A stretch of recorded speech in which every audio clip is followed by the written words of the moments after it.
deep part of it, because there are a lot of prophecies that in the end of this world's history, Russia will be the last resort for Christians all over the world. We all know from Apocalypse that eventually Antichrist will get control over this world.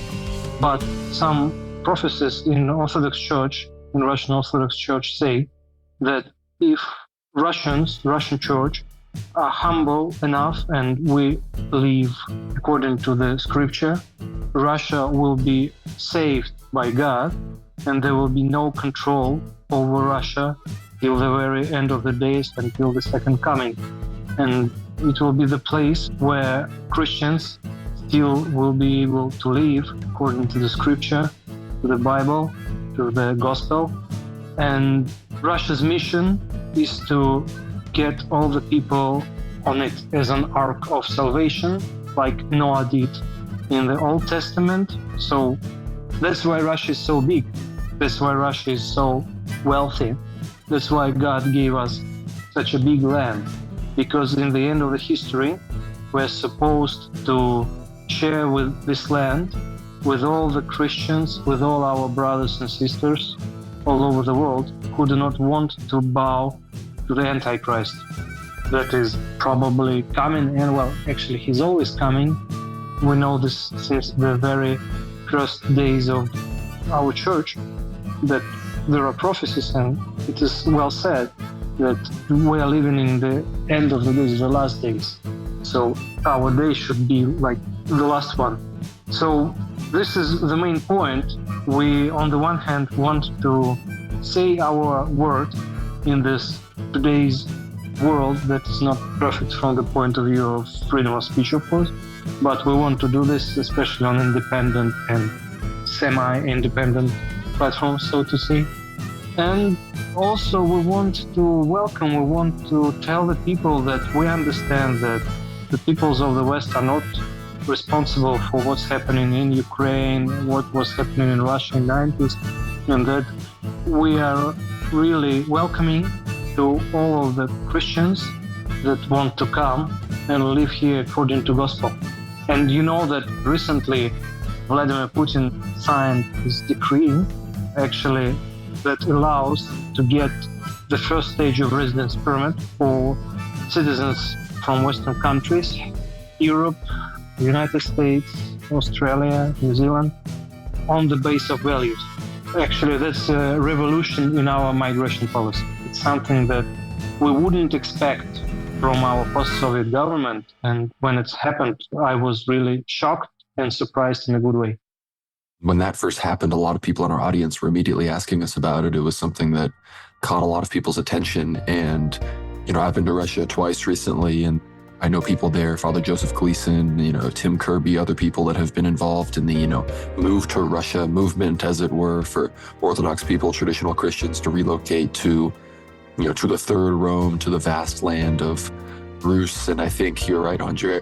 I think there's a good chance that the reason God gave such a vast land to Russia was for this very reason. I mean, we know about the prophecies of St. Seraphim of Sarov to, the nuns of Divyevo about how the Antichrist would not rule past the trench that is at his monastery. There are many other prophecies about this, of course. I was just on Mount Athos, and many monks are talking about this as well, talking about Russia, people moving to Russia, the place of the Russian military and the future Russian Empire, perhaps in the eventual things to come as World War III continues to unfold. Of course, we here at World War Now believe we are already very much in the midst of World War III. But before we start talking about some of those things, specifically what's going on in Ukraine and Russia, as well as the Middle East and how those two things interact, Andre, where can people eventually watch this new show when it comes out? And what is your plan for sort of connecting to the Western audience? Because it is in the English language, of course. So I think it's going to be something that a lot of people are going to want to tune into.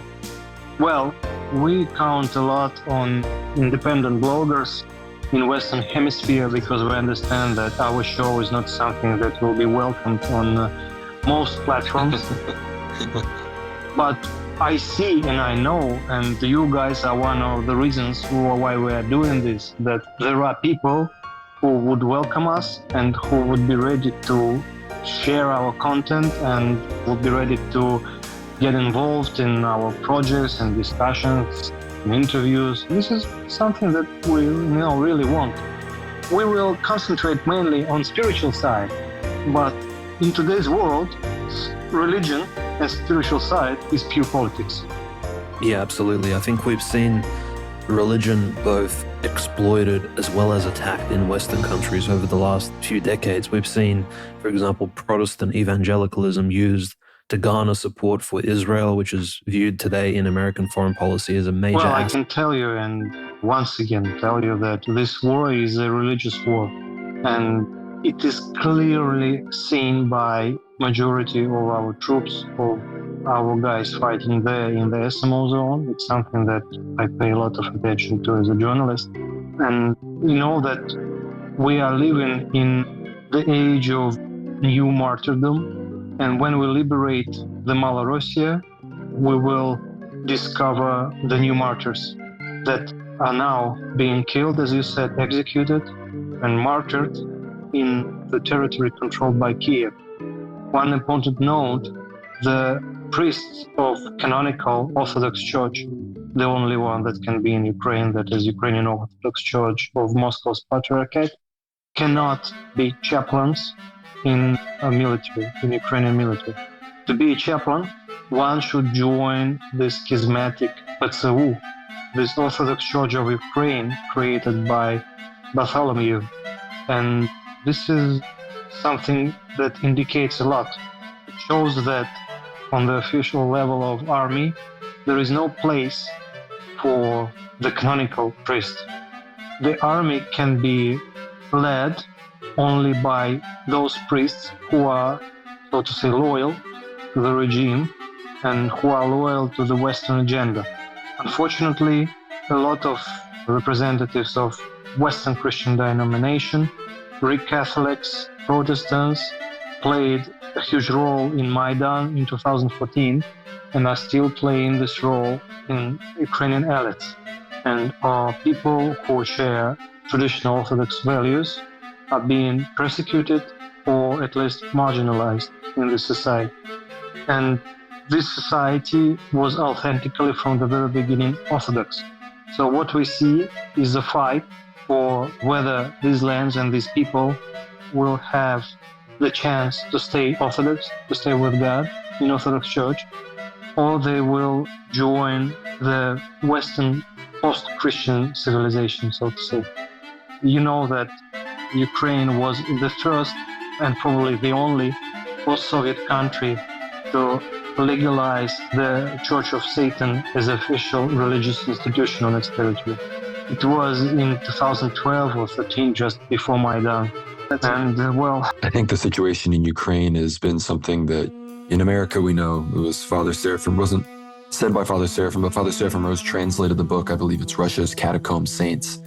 At the beginning it says, what started in Russia will come to America regarding, the Soviet persecution of the church. And we're seeing what's happening in Ukraine right now. And we're seeing that our government supported that. And we have Mike Pompeo openly talking about how he's proud to have supported the creation of the schismatic church. And we realize if they're willing to do that over there in Ukraine, they're more than willing to do all of those things to the American people as well. And we've had Father John Whiteford on the show before to talk about, how we already know that the U.S. government is keeping its eye on the Orthodox churches in America and that they are very much making it clear that they could eventually view us as some kind of Russian agent, just the exact same thing they're doing in Ukraine when people are, of course, just trying to worship in the way of the gospel in the Orthodox way. But I think the situation in Ukraine has made a lot of people realize how in a supposedly liberal first world country supported by all of the mainstream institutions, they can and will martyr you for the true faith. So that's something that has awakened a lot of people and has even made a lot of people consider wanting to move to Russia, like we talked about it. We hope that that topic will be explored more on the Russian ARC program, but specifically